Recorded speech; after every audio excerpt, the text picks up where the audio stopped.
qoyskii waa ay ka soo dareereen habeenkii ayaa nin jidka marayay waxa uu qabriga ka maqlay qaylo aad u daran.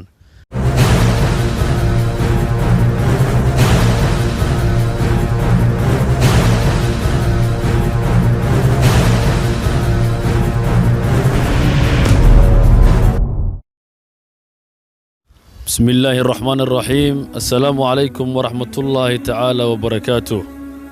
داودياش شرفت بدن ee ku xiran janaalkan Tulmoone Production saaxiib yal soo dhawaada.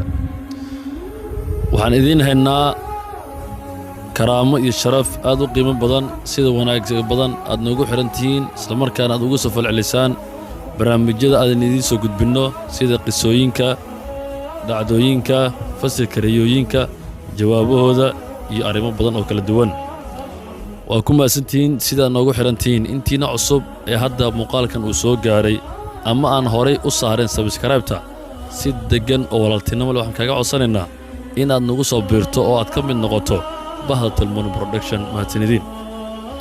waxaan idin wadaa dhacdo aad u gaaban oo aan rajeynay in badan adinkeeda ka mid inay saamayso.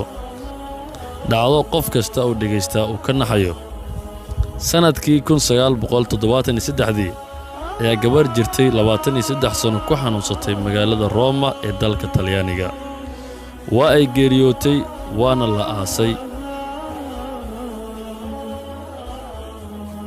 qoyskii waa ay ka soo dareereen habeenkii ayaa nin jidka marayay waxa uu qabriga ka maqlay qaylo aad u daran. ninkii waa uu isku naxay waana uu cararay. markii subaxii la gaaray ayaa waxa uu u tegey qoyskeedii. arrintii ayuunu u sheegay. qabrigii ayaa la aaday. qodis ayaa lagu bilaabay. markii la dhammeeyey ayaa gabadhii la waayey.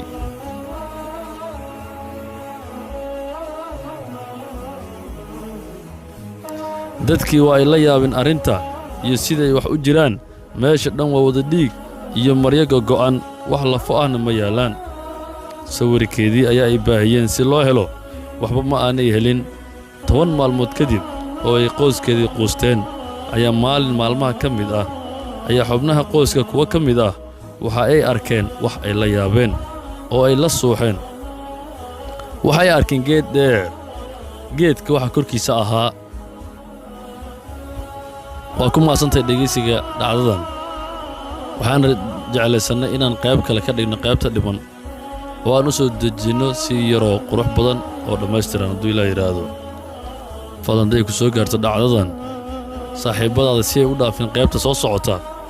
laagta saar siina sheergaree. qofka idiin soo tabinaya waa anigoo injineer Tulmoone.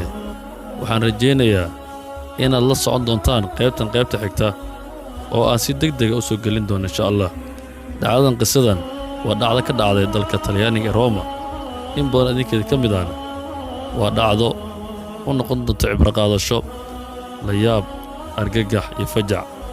dhacdo markii aniga aan soo akhriyay aad aan uga naxay weeyaan. هذا بالله التوفيق والسلام عليكم ورحمة الله تعالى وبركاته.